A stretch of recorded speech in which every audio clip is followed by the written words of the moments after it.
xam nga boo fonctionné wul principe mooy indi buñ la laajee démb li nga waxoon peut-être mën nga koo fàtte sax parce que li ngay demee mooy situation bi mu la fekk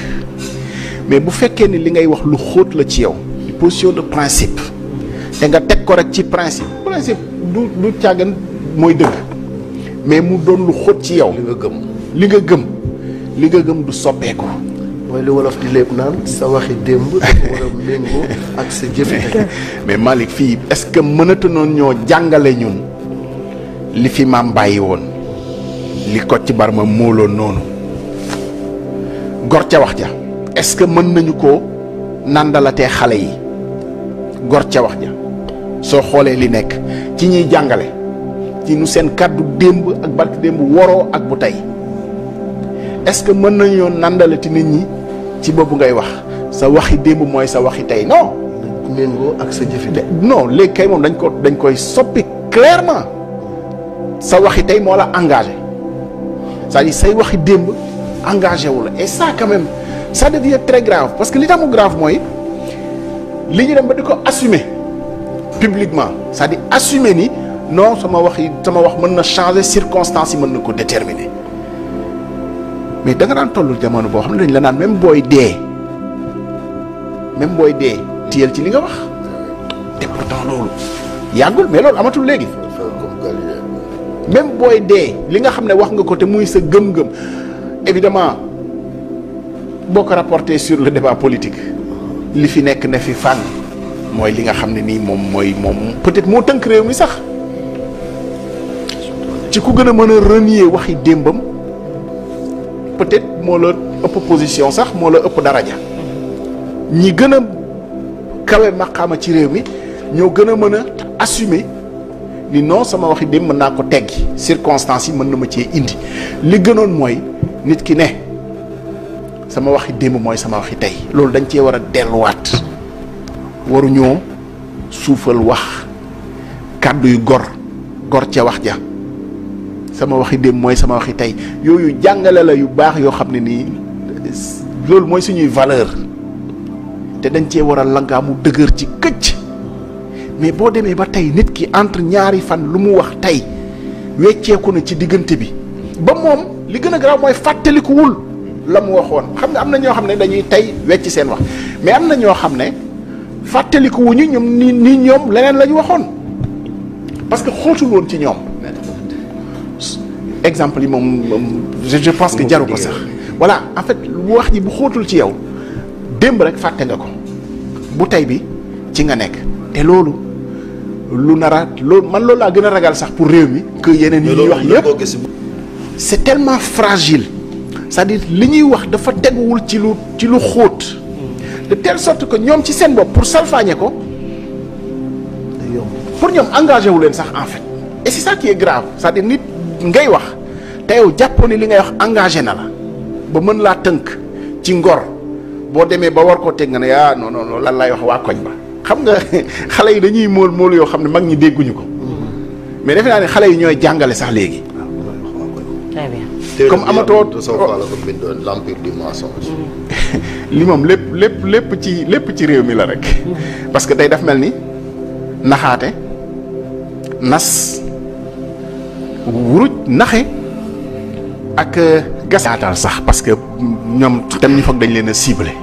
mais du politiciens yi kese c'est lépp la ci société bi à presque tous les niveaux la partout voilà ci renoncement yi reniement yi ak surtout bañ a jox valeur wax ak kàddu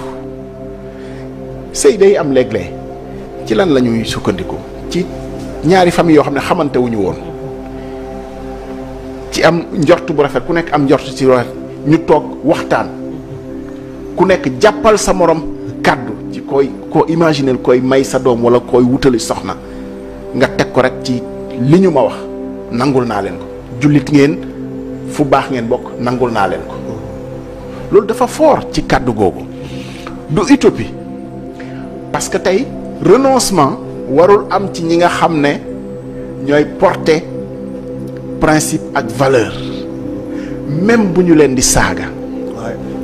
évidemment tey toll nañ foo xamante ni ñiy saagawaate ak ñi gëmul dara ñoom la seen kàddu gën a fës te xëy na day dem ba ñi nga xamante ne nii ñooy wax ju dëggu bu neexul parce que tey wax bu dëggu neexatul waaw xaw a peut-être ragal bàyyi mais loolu du ñu si jóg ñi koy def bu ñu si jógee nañu taxaw ci principe yi te bañ a yaakaar ni dañoo wéet parce que nag li woykat bi wax li Youssou Ndour wax mën nañoo nekk say noon nii mais boo tojee seen xol xam nañu dëgg nangul nañ la xam nga loolu glissement la bu dangereux boo xam ne avant pensée unique dafa doon am pensée unique mooy borom xam-xam yi ñoo doon nekk le lead c'est-à-dire teel a wax fu ndiiraan bi jëm mais léegi dafa wecceeku pensée unique boobu mënoon na am fu mu lalu fu dëgër parce que ay borom xam-xam peut-être ñoo ko daan jiite. mais léegi pensée dominante moo am pensée dominante mooy lan le clic ñu wax dara ñi ci comprendre luñ ci dara we mais ñooy njëkk a commentaire. effectivement yóbbu ko ba tax na ñi ci bëgg a wax xam-xam dañ naan yii non comme ñii ñëpp fii la ñu wax. fii la ñu dem foofa la bu ma waxee dinañ ma saaga. après nag am na ñeneen ñoo xamante ni tellement influençable. ñaari commentaires yu njëkk yi la ñu wax. la ñu wax rek ca la ñuy topp. ca la ñuy topp riir ca. mais on peut gagner le débat et je finis par là parce que il y a des intellectuels il y a des borom xam-xam il y a des nitu valeur yoo xam ne nii ñu ngi fi pour nekk ci gagner ce débat là il faut le faire évidemment j'ai lu un ouvrage qui s'appelle d'ailleurs ça ne s'invente pas gagner le débat qui est écrit par j'aime pas dire un homme politique parce je pense qu'il l'a pas écrit en tant qu'homme politique Abdoul Aziz Diop il a écrit un livre qui s'appelle gagner le débat mais gagner le débat boobu li ci nekk rek moom la ñu war a def c'est-à-dire fexe ba les idées dominent ñeneen ñi nga xamante ni yëpp c'est l'obscurantisme c'est l'ignorance comme ni ko philosophe yi waxee woon am na ñoo xamante ni ci café bistrot bi la ñu daan nekk bu ñu guuxee ba ne tat wax fa seen wax mu yem fa waaye nag bi leneen amee ba léegi ñoom ñooy wax ci penc mi te ñoom la ñuy dégg di leen déglu tamit parce que leader d'opinion tey nekkatu rek ki nga xam ne moo am expérience ci mbir mais yooyu moo fi am donc on peut gagner encore ce débat là Marcel pour finir sur ça ce n'est pas de l'utopie on peut gagner ce débat là mais évidemment il faut que les matures comme ni ñu koy waxee parce que immatures yi sax dañ la naan seen débat wu matures yi moo tax réew mi tardé non il faut encore résister pour que maturité boobu féete kaw li nga xam ne mooy immaturité bu assumé moom musiba la cim réew maanaam damaa wayadi ba pare maa ko assumé loolu xam nga du mujj xëy na yaakaar ni peut-être loolu rek nga mën a wuyoo ba tax nga koy def mais loolu defe naa ne amalul kenn njëriñ